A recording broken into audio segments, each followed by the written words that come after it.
Jumu'ah itu saling memerhatikan di antara yang kumpul itu. Jadi bukan sekedar datang berkumpul ya dan menyampaikan persatuan, tapi saling memperhatikan satu dengan yang lainnya. Itu dipraktekkan di zaman Nabi. Baik itu dalam konteks teman-teman sekalian ibadah, ya di hari Jumat datang gitu kan. Datang ibadah gitu. Bukan sekedar datang tapi saling melihat siapa yang datang, siapa yang hadir dan di sini dan mempraktekkan makna ketiga. Datang kumpul dengan rakaat, yang kedua saling memperhatikan, yang ketiga ini yang paling indah. Ya, saling melengkapi dengan melihat kebutuhan setiap orang yang datang. Ini hebatnya. Ya, jadi Jumat di zaman Nabi itu ketika turun ayat dipraktekkan ya beberapa masa setelah itu, karena nggak langsung dipraktekkan ketika surat ini turun, nanti baru dipraktekkan di awal-awal perjalanan hijrah ke Madinah. Ya, nanti kita akan lihat yang pertama menginisiasi, ada yang mengatakan Mus'ab bin Umair, ada yang mengatakan Abu Umamah pertama kali mengumpulkan orang-orang atas perintah Nabi untuk mempraktekkan ibadah Jumat. Tapi esensinya dipakai. Apa di antara esensinya? Gak ada terjadi di zaman Nabi orang datang misalnya untuk berkumpul khususnya Jumatan, sholat Jumat, kecuali mereka mengenal siapa yang di sampingnya dan mereka tahu ini butuh apa. Jadi solusi. Yang lapar dapat makanan, yang haus dapat minuman, yang kurang pekerjaan dapat relasi untuk bekerja. Sampai ada seorang teman-teman satu sahabat ya yang datang dari jauh. Ya, datang dari jauh. Jadi dia bukan orang Madinah. Jadi saat Jumat nih relatif stabil dipraktekan, ya itu di fase Madinah itu paling stabil karena ketika hijrah itu paling mudah menunaikan ibadah Jumat dan seterusnya. Jadi ayat Jumat itu turun sesaat sebelum hijrah, dipraktekkan di awal-awal hijrah di perjalanan, ya kan? Kemudian nanti stabilnya saat Nabi hijrah ke Madinah itu stabil dipraktekkan menunaikan sholat Jumat secara stabil, secara konsisten, gitu kan? Nah, yang paling menarik nanti ada seorang sahabat dari Gotofan. Gotofan itu satu suku wilayah di luar Madinah pada saat itu, ya. Namanya Sulaik. Sulaik al-Gotofani. Sulaik ini datang pas dalam satu riwayat disebutkan di hari Jumat. Ada surat menyebutkan hari Jumat. Jadi ketika Nabi sedang berkhutbah, ya ini di pertengahan dia datang. Ya, karena dia bukan wilayah orang Madinah, belum tahu tentang bagaimana cara adab-adab di masjid, termasuk sunnah-sunnahnya, dia langsung duduk. Ya, maka Nabi kemudian menyampaikan satu kalimat bersifat umum. Nah, ini bagusnya nih. Jadi kalau ada seseorang yang belum tahu, ya terus kita sedang mengajar atau jadi guru atau Anda menjadi pejabat misalnya di perusahaan, ya jangan menyinggung langsung ke orangnya. Kalimatnya halus Nabi, dibuka dengan kalimat umum. Maka kata Nabi mengatakan, "Idza dakhala ahadakumul masjida fala yajlis hatta yusalli rak'atain." Jika kalian masuk ke dalam satu masjid, berniat untuk i'tikaf, untuk duduk keperluan tertentu, ya, untuk ibadah misalnya, menunggu waktu sholat dan sebagainya, maka jangan langsung duduk, ada sunnah sholat 2 rakaat terlebih dahulu. Itu yang kemudian kelak disebut dengan tahiyatul masjid.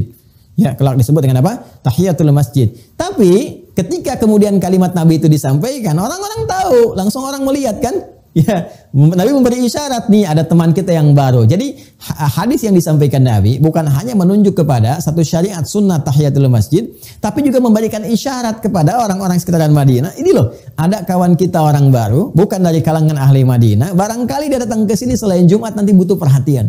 Makanya orang melihat semua ke situ. Ya, begitu selesai Jumat itu berlomba. Bapak Ibu sekalian, keluargaku itu Masya Allah di zaman Nabi itu nggak ada orang yang punya persoalan kecuali sahabat-sahabat yang mereka itu hadir di sekitar Nabi berlomba untuk saling bisa membantu dengan kemampuan yang bisa mereka lakukan. Ada yang bisa ngasih referensi misalnya, ada yang bisa memberikan bentuk makanan, ada yang bisa memberikan bentuk arah pekerjaan, tapi sesuai dengan kemampuan masing-masing. Dan hebatnya mereka berlomba siapa yang pengen duluan, itulah Jumat. Jadi bagaimana iman itu? Ya, iman itu memberikan sebuah pengaruh yang sangat kuat bagi diri kita gitu untuk bersikap. Jadi kalau orang beriman tuh nggak usah ditanya tentang bahasa persatuan, nggak usah ditanya tentang bahasa bagaimana saling memperhatikan, ya, saling menguatkan. Jadi ketika kita masuk hari Jumat, salah satu yang dievaluasi pada diri kita itu ambil skala terkecil dulu, misalnya skala keluarga. Ya, coba dilihat di keluarga kita. Jangan-jangan kita melihat jauh tapi lupa dengan keadaan di dalam diri kita. Bagaimana penyatuan di keluarga itu bisa dibangun. Ya, jangan-jangan mohon maaf di keluarga pun kita masih melihat ya seperti aktivitas-aktivitas yang dipopulerkan di masa jahiliyah. Kehidupan keluarganya hanya untuk menata diri supaya makmur dalam segi harta, ayah bekerja mengumpulkan harta, punya kedudukan, hanya untuk weekend jalan-jalan aja. Ya, beli ini aja, beli itu, menikmati kehidupan dunia. Kalau cuma itu orientasinya, orang jahiliyah itu lebih hebat, lebih duluan. Ya, jadi kita mulai dari lingkungan keluarga dulu yang paling kecil, tata dulu, kan? Kumpul, saling menguatkan. barangkali si bungsu perlu perhatian, si kakak perlu arahan, ada yang perlu diskusi, kitanya belum sempat, dengan sama-sama kita melihat evaluasi seperti itu. Ya, saya ada laporan kasus nih, sebetulnya kasus ini berulang dari masa lalu, gitu ya. Ada anak yang ya dari dia kecil, sekolah Islam bagus dan sebagainya, ketika dia masuk kampus pintar, ini sebenarnya kisah masa lalu juga tapi terulang kekinian. Ya, ketika sudah masuk satu kampus, nalar dia sudah mulai berpikir luar biasa, tiba kemudian datang ke rumah dia minta izin pindah agama. Anda bayangkan. Dan ketika ditelusuri ya penyebabnya, ya itu salah satunya kurang perhatian, ya kurang rekat hubungan antara orang tua dengan anaknya. Jadi kita jangan bicara jauh dulu, karena aspek jauhnya itu kan dengan sekitaran, dengan tetangga dan sebagainya. Makanya Jumat kan menarik, ada sholat harian berjamaah, itu lingkaran terdekat, satu RT misalnya, RW. Tapi kalau Jumat kan dari mana-mana datang.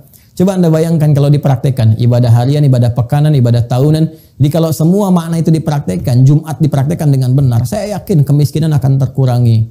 Itu kan kenapa? Karena semua orang mempraktekkan dengan baik.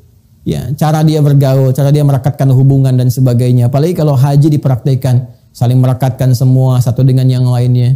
Ya, dan Allah memberikan kesan apa yang sangat dalam, fas'au ila dzikrillah. Kalau sudah muncul sepekan hari Jumat itu, fas'au ila dzikrillah, maka bergegaslah kalian semua untuk ingat kepada Allah.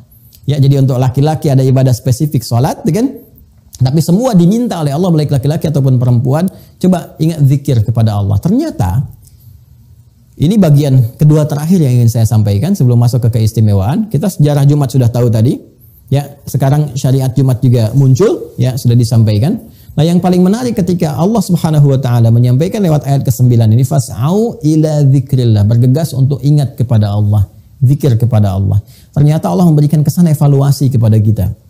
Pada kita semua tanpa kecuali. Ya, zikir itu semua aktivitas yang kita kerjakan yang mampu mengingatkan dan mendekatkan diri kita kepada Allah. Ya, kita ingat Allah, zikir. Ya, zikir dan mendekatkan. Jadi bukan sekedar ingat tapi membangun kedekatan dengan Allah. Jadi kalau kita berzikir nggak membuat kita dekat, maka ada yang kurang sempurna dalam zikirnya. Jadi bukan sekedar kita mengingat, ya, dalam konteks misalnya kita membaca sesuatu, ingat tapi nggak membuat kita dekat. Nah, ini ada yang belum sempurna, bukan salah ya, sekali lagi bukan salah. Ya, dia dapat pahala dengan kalimat sesuai dengan niatnya, tapi manfaat dari situ belum sempurna dia dapatkan. Ya, misal semua kegiatan yang mendekatkan kita dengan Allah, kalimat thayyibah, ya, kalimat thayyibah, subhanallah, alhamdulillah, Allahu akbar, itu zikir namanya. Ya, Quran surah keempat An-Nisa ayat 103. Fa idza qadaytumus salata fadhkurullaha qiyaman wa qu'udan wa 'ala junubikum. Kalau Anda telah tuntas mengerjakan salat, maka berzikirlah kepada Allah. Makanya setelah kita salat kan berzikir kan? Ya, untuk melengkapi, jangan-jangan saat salat kita nggak ingat Allah. Ya, saat salat itu kita ingat pekerjaan, kita ingat jemuran, kita ingat handphone, macam-macam. Dalam sujud ingatnya yang lain, maka yang kurang-kurang itu dilengkapi setelah itu dengan zikir. Ya, untuk membuat diri kita itu, karena bedanya orang salat dengan yang belum salat, setelah salat itu ingat Allah. Makanya disebut salat. Ya, seakar dengan kata silah, wusul, sampai, terhubung. Ya, bermakna doa, yaitu doa. Doa itu kenapa disebut doa? Karena saat berdoa kita terhubung dengan Allah. Harusnya setelah sholat itu kita punya hubungan yang baik dengan Allah, terhubung. Ingat, merasa dekat. Kalau terhubung dengan Allah, terjaga diri kita. Ya, nggak mungkin pulang dari Jumatan habis sholat tertukar sendal.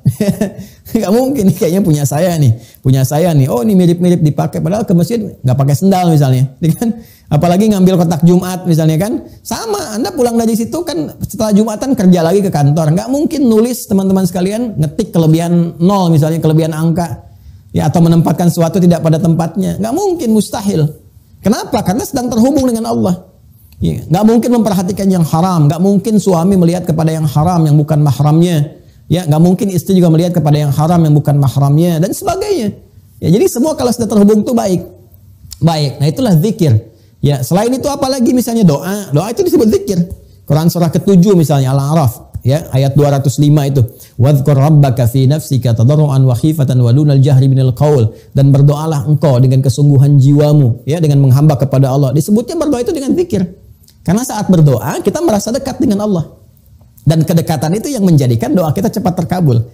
Jadi kalau Anda hanya berdoa di ucapan di kalimat, nggak sampai ke dalam hati, itu pengabulannya boleh jadi gitu ya, tidak secepat yang